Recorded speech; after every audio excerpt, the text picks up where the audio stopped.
Hey guys, welcome back to another video. Today we're going to be talking about how to play Dot Hack Enemy, the trading card game. This game was made by Decipher back then in 2003. It went on for only 1 year, ending in 2004. It had 5, I believe, sets, and it also had a couple of promo sets. I remember when me and my friend first played this game, we were playing it so wrong just because of the rules were kind of like weird. We didn't really get it. But after like dissecting the rules again and just going over it again slowly, it is a pretty simple game. But the main thing about how to win is your monsters score something called victory points. So if you have 7 victory points, you win the game. And the victory points are right here. They're going to be only on your monsters.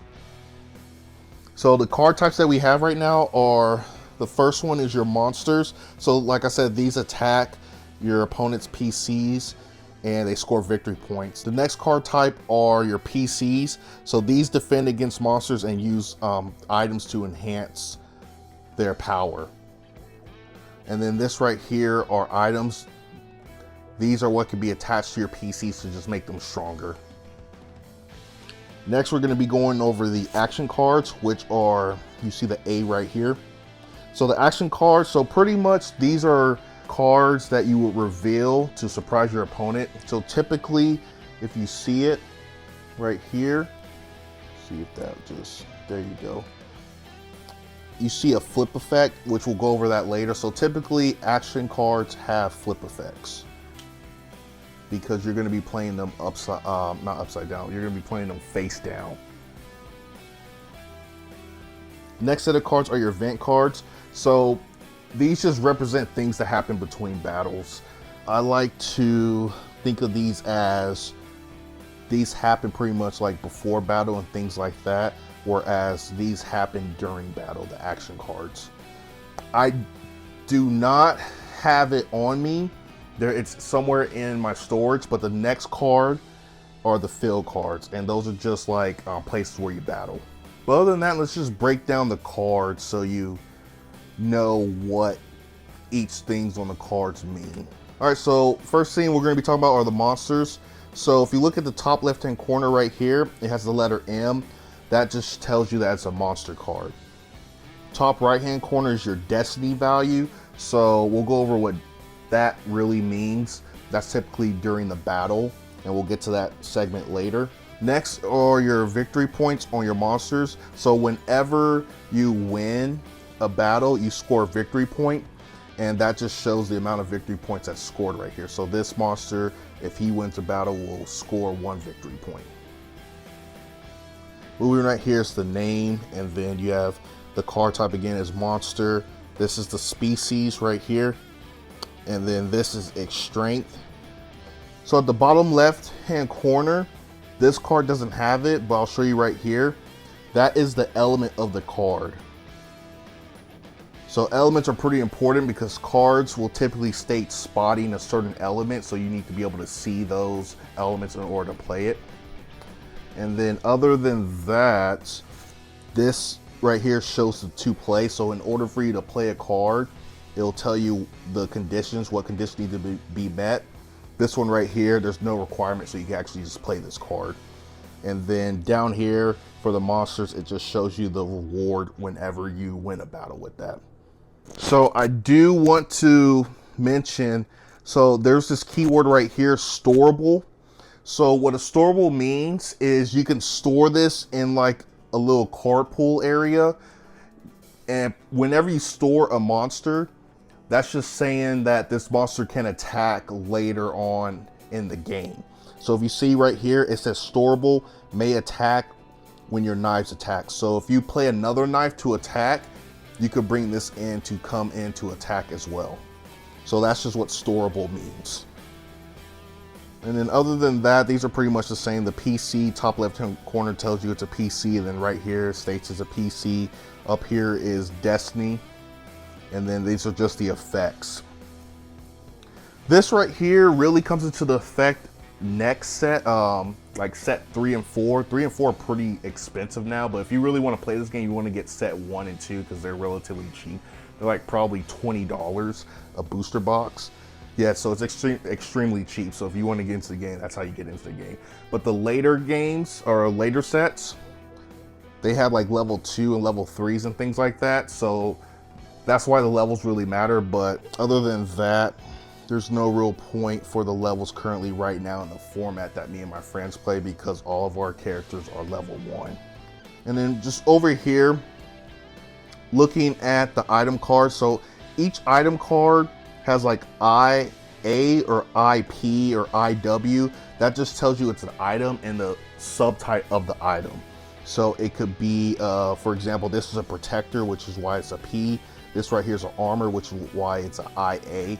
And then IW is a weapon. So you have things like that. So you'll have like gloves, boots, helmet, things like that. The restriction to play those is your PC can only have one of each subtype item on him. So this is an armor and a protector, so I can have both of these onto my Tsukasa. And so this just makes my Tsukasa really strong, because now he's a 1 plus 2 plus another 1. So this Tsukasa's power or strength is a 4. So that's really good. Right here is a unique symbol. So with this unique symbol, it means that you can only have one of these in play, both on your side and your opponent's. So me and my friend, we both have the Tsukasa deck. So if I play Tsukasa's Guardian, my opponent, my friend, cannot play his Tsukasa Guardian because I beat him to it because of the unique rule. You can only have this if it's face up anywhere on the field, your opponent or you cannot play another one. If it's in the discard, that is not on the field, so your opponent can play one if he finds a way to discard the Tsukasa Guardian. Moving on to the action card. So top left hand corner, it shows you that it's an action, and then right here it says action as well, so A and then action. It tells you to flip. So what you're going to want to do is you have these face down, and then whenever the flip effect, see if you can zoom in right here, or there you go. So right here, flip, you must have just played a Wave Master. So that's when you can activate the flip effect, whenever you just played a Wave Master. And then that bottom part right here just states what happens whenever you flip it. So it's pretty good. And these are one-time use. After you play, it goes to your discard pile. Same thing for this. This doesn't get placed face down to activate its effect. You can literally just play it as a card on your turn, and you do what it says and it's discarded. Also, they could state things like, for example, right here, it will say spot 2 hidden cards. So that's the 2 play effect right here. So you can't play this unless you can spot 2 hidden cards. And spotting just means you have to be able to see it on your field and your opponent's field. So if I have one spot face down card or hidden card, and then my opponent has one hidden card, that's 2 hidden cards, so I could be able to play this. But other than that, we'll just go over the elements. So there's different types of elements in this game. So I just showed you right here. This is one of them, which is water. And then this one right here is darkness. So you have 6 different type of elements. So you have wood, fire, darkness, earth, water, and thunder. And although your PCs, if you look at them, they have no element. Just move this out the way. So your PC doesn't have any type of element, but your PC does take an element based on what they bear. So if Tsukasa has the Tsukasa's Guardian attached to him, now he is darkness because he gains that element based on whatever's attached to him. All right, so now that we talked about all the cards, and again, I don't have the field card, but the field just like gives you certain buffs and things like that throughout the game. But other than that, since now we talked about all the cards, we're going to discuss how to win. Like I said, you have to score 7 victory points right there to win the game. And another thing, what ends the game is this. So at any point in time when either player draws the last card of his or her deck, the game ends at the end of that turn, and the player with the most victory points wins. So if I draw my last card, then that's pretty much the end of the game, and you just score the victory points and see who wins. But other than that, we're just gonna prep the game up so you know how to play, and then we're gonna go over each round. Okay, so I got this all set up. I have the play mat for you so you can see how the zones look. So we're just going to talk about it real quick. So up here in the top left hand corner, you have 3 zones right here. This is going to be for your PCs. As you can see, it's 3, which means it maxes out at 3. You can't have more than 3 PCs on your field at a time. Also want to let you know there is uniqueness in this game. So if I have Tsukasa in play, I can't put in 2 Tsukasas. But on the other hand, I can replace Tsukasa with Tsukasa. So for example, if I have a wounded Tsukasa, wounded just means he's taking damage and he's sideways. You take 2 points of damage before your PC is discarded. Now, if he's wounded, I can replace the wounded Tsukasa with a healthy Tsukasa from my hand. Moving on here, this is the portal. So you remember when I was telling you about storing monsters? So this is where you store them at. You just put them in this pile right here. Whenever you send a monster to attack, if the requirements on the monsters in the portal are met, you can have them attack with the other monster that's attacking. Okay. Right here is your slot for your hidden cards. Hidden cards are just placed face down right here. You do max out with 5. So if you do end up trying to put, if you're at 5 right now, but you want to put another hidden card down, then what's going to happen is that card that you replace just gets discarded. Right here's your field spell. That's where you put your fields cards at. And then down here is where you put your victory points for your score pile. After you guys shuffle, you're going to just take a random section out of your deck. You reveal it to your opponent. And then you compare the destiny. So if your destiny is higher than your opponent, then you will go first. Obviously, if it's a tie, then you go again. So after you decide who goes first, the first player draws 4 cards. And then once they complete all their actions, then it moves to your opponent's turn.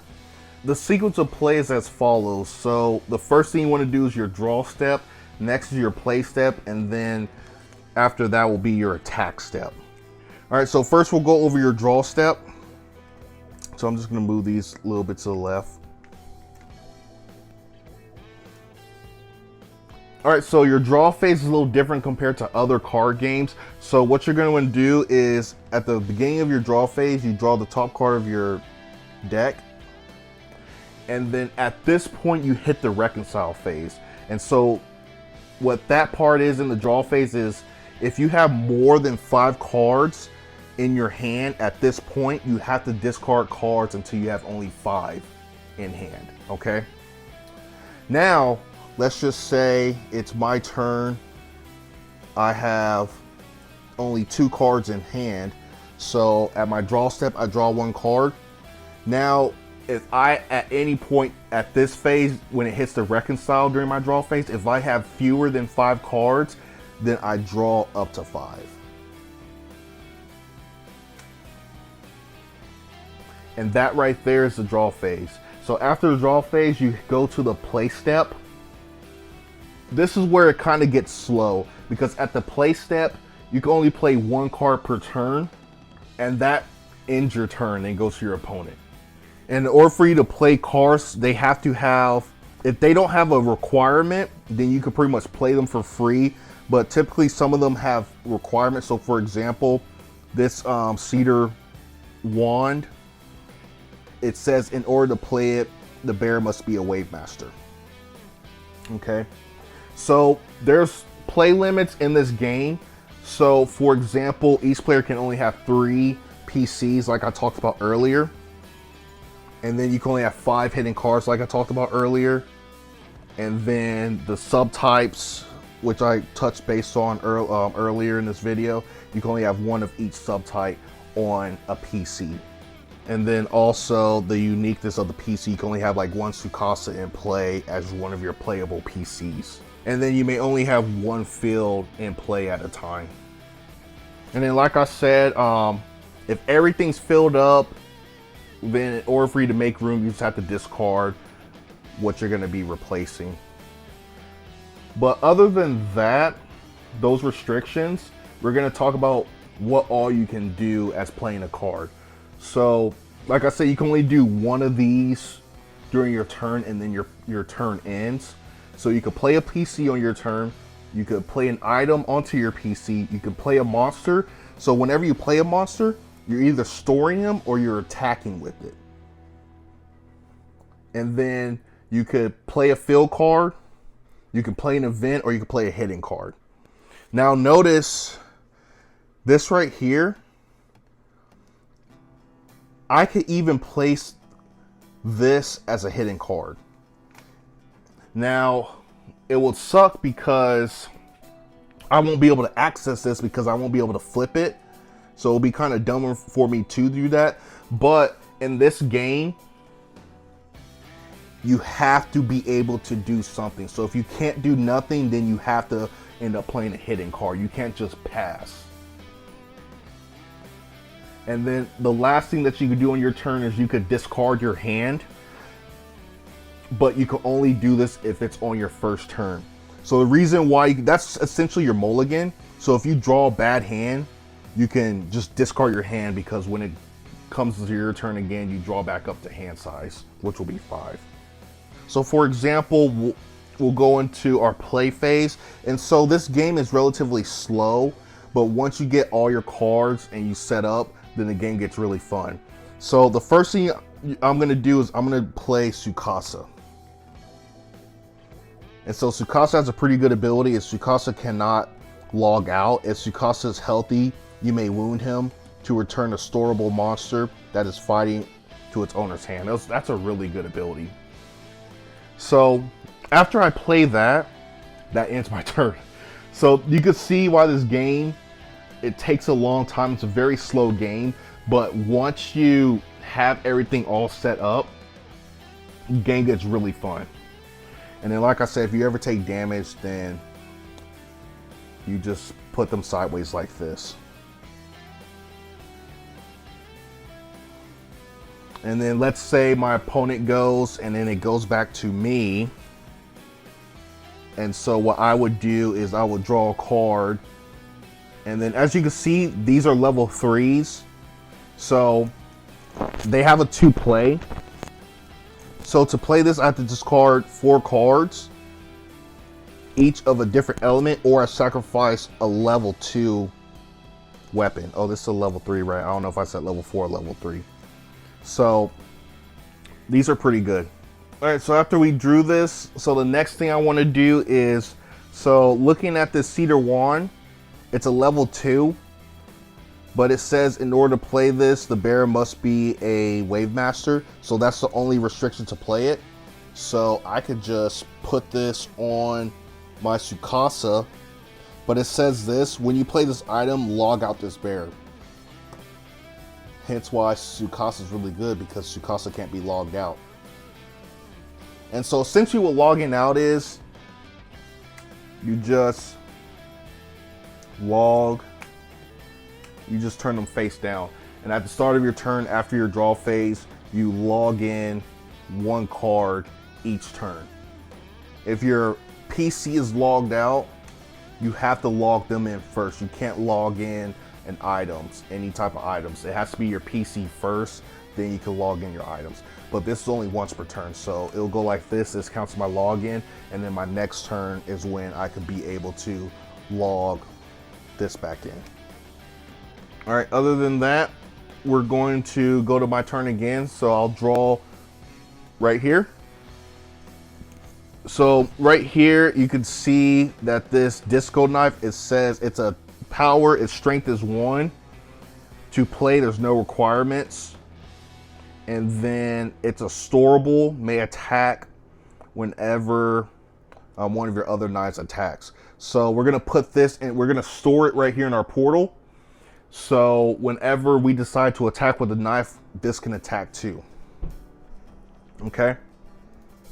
So essentially, let's just say it's my turn again. So we'll just draw the card. And then for argument's sake, this is storable. So this will be stored. So I'm just moving ahead. So let's just say now it's my turn again. And so I want to attack.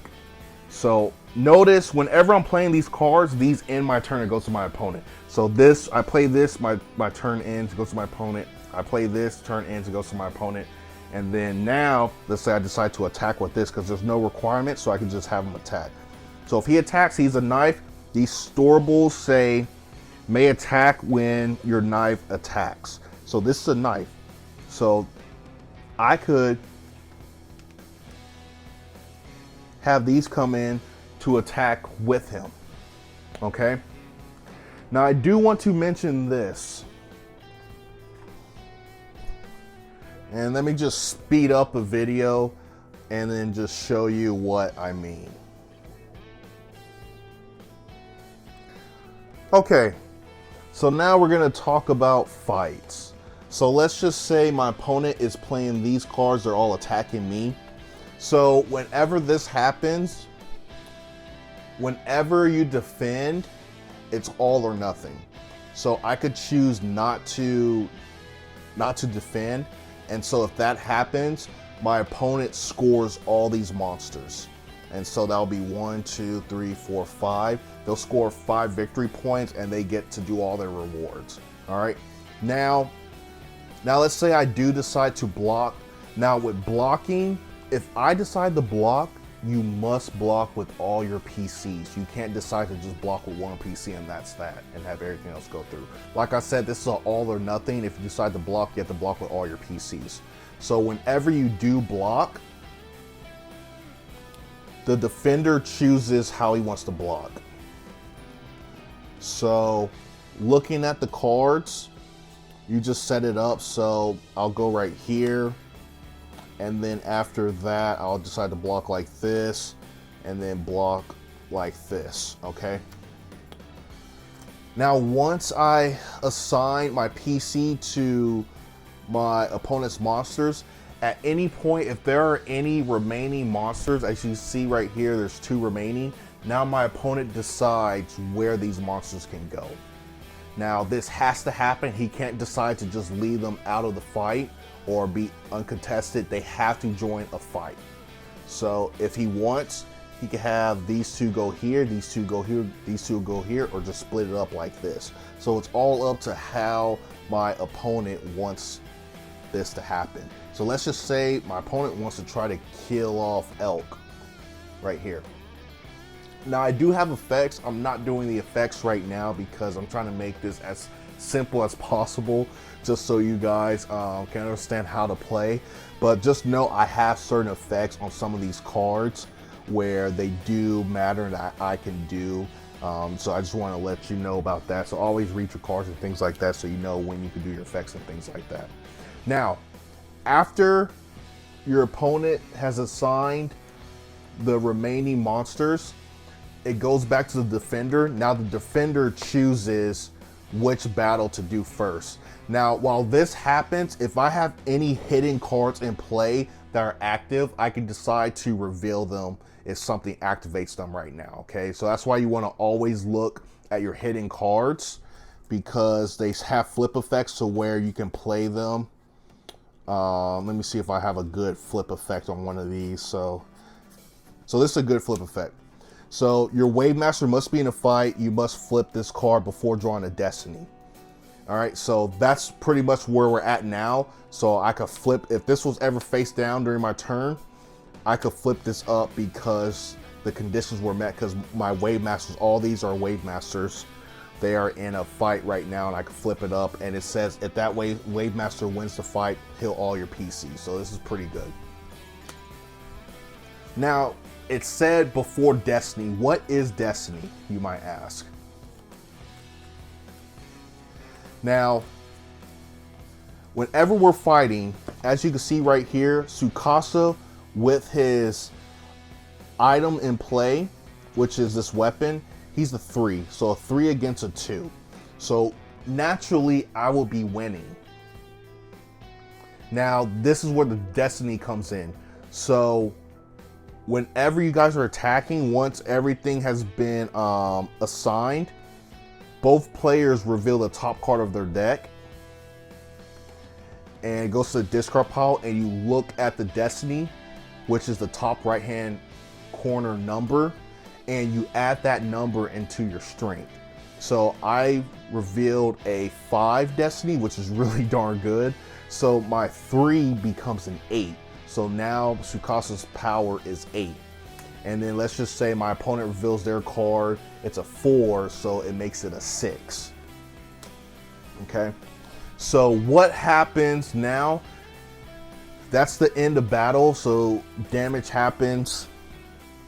Since this was an 8, this was a 6, Tsukasa wins. So this is just destroyed, and it goes to the discard pile.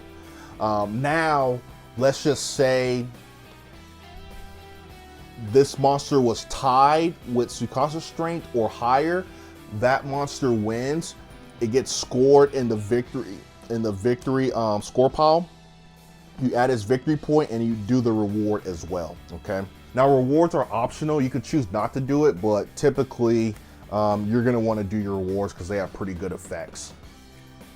All right. So this just happened. So this guy loses. Now we'll move on here. So this elk is a 3, and he's fighting against a 5. So I will reveal mine. I revealed, oh no, that's the one I revealed last time. So I'll reveal this, which is, I think I revealed that one too.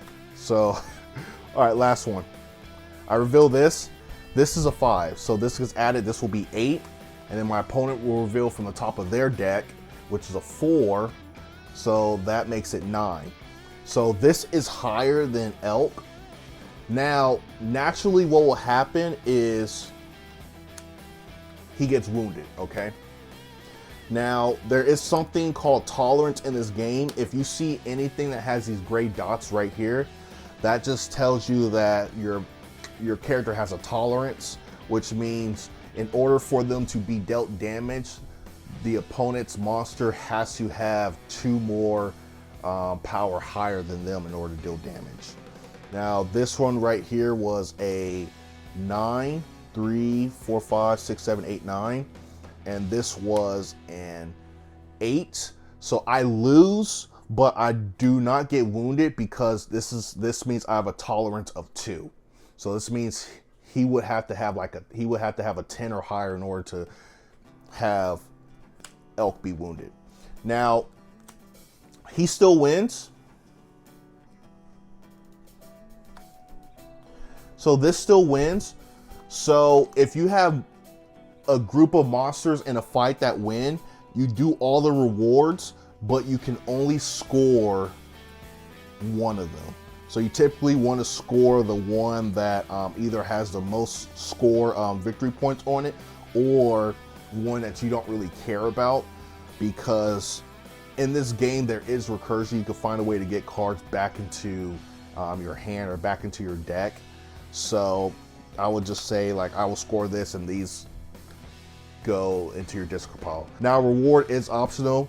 Like I said, you could choose to do all 3 of them. You can choose to do 2 of them. You can choose to do 1 of them. You can even choose to do none of them. It's all optional. So I do want to mention a couple things too about spotting. So in order for you to play cards, some cards will say spot.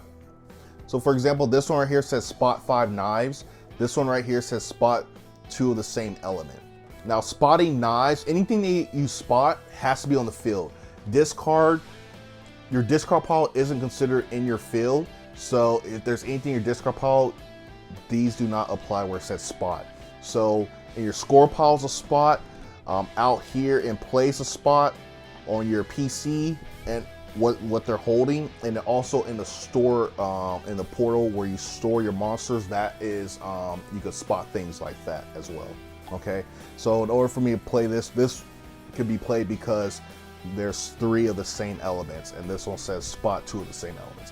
And like I said, it's not just your field, you can spot things on your opponent's field as well.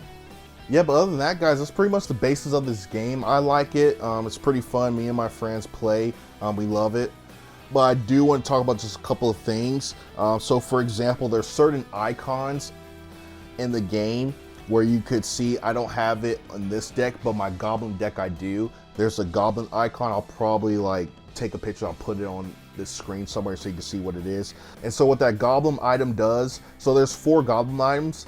So if I have 2 goblin items, well 2 or 3 goblin items on Tsukasa, then he will get +1 power.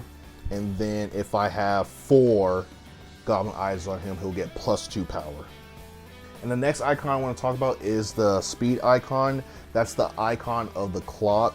And what that does is just gives your PC the speed ability. And what the speed ability is that you can flip 1 action card directly from your hand when that PC's in a fight. So picture it as it's a hidden card, but it's a hidden card in your hand. And then another thing I touched base on earlier is logging in or out. So logging out is you putting all cards attached to your PC face down. And at the start of your turn, you have to, you log in one of your items, one of your cards.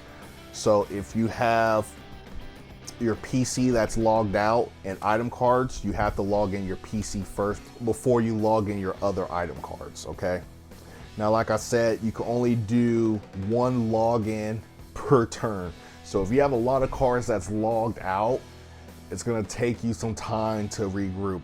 It was annoying because my friend, he played a card on my goblin deck because I had to like, with my goblin deck, I have a lot of items attached to a character. It makes my character super strong. So he ended up logging me out, and he logged out like 4 of my items on 1 character plus my character. So you could tell that that's going to take me 5 turns to get my character back up. And so yeah, you just have things like that where characters could really hinder you with, if they have like a lot of items, because if your opponent plays like a log out card, that pretty much screws you. Yeah, but other than that, we'll talk about the deck construction. So you need to have exactly 60 cards, and it's copies of 4 per deck. And so you want to have a good balance of PCs and monsters, because monsters how you win the game, and then PCs how you not lose the game. So you want to have a balance of those. So I would recommend that you probably want to go, in my opinion, and the rules say it as well, that you want to have at least half of your deck be monsters, because this is how you win the game. And how not to lose the game is your PCs. So it recommends that you have anywhere from 12 to 16 PCs. So I'm playing, I believe I'm playing 12 because I have a play set which is 4, 4, and then 4. So I'm playing 12 PCs. So, and then half your deck's going to be your monsters, and then after that you're going to want to split the rest of the cards just even with items, actions, events. It recommends fields though too, but the fields really aren't that good. So me and my friends, we don't really play those cards. Another thing which is really good whenever you make a deck is the type of PC that you have. So there are different classes of the PC. So there's 6 different classes, which will be your twin blades, your long arms, the wave masters, the heavy blades, the heavy axemen, and the blade masters. Whenever you buy a starter deck, you typically will get 2 different types of PC classes. But what I would recommend is you have a mono version of a class for your for your PC. And the reason why I say that is because it's going to be easier for you to play item cards and attach them, because if you're playing all wave masters, for example, then your items could be all wave master item cards. It'll be easier for you to play. Whereas You can, if you want to, mix up your classes, but that's going to make it hard for you to be able to play any type of item cards that are like restricted to a certain class. So for example, this right here says Bear must be a Wave Master, so it'll suck if I play a Twin Blades deck. You wouldn't want to put this in your deck because you can't play it, you know? So that's why you'll want to limit, in my opinion, a mono class to make it easier for you to play item cards, because if you can't play cards, then that's going to hinder you in playing the game. But yeah, guys, that's pretty much it for this video. Thanks again for tuning in. If you do like this type of content, please guys, just like, comment, and subscribe, and hit that bell notification so whenever a video like this pops up, you guys will be notified.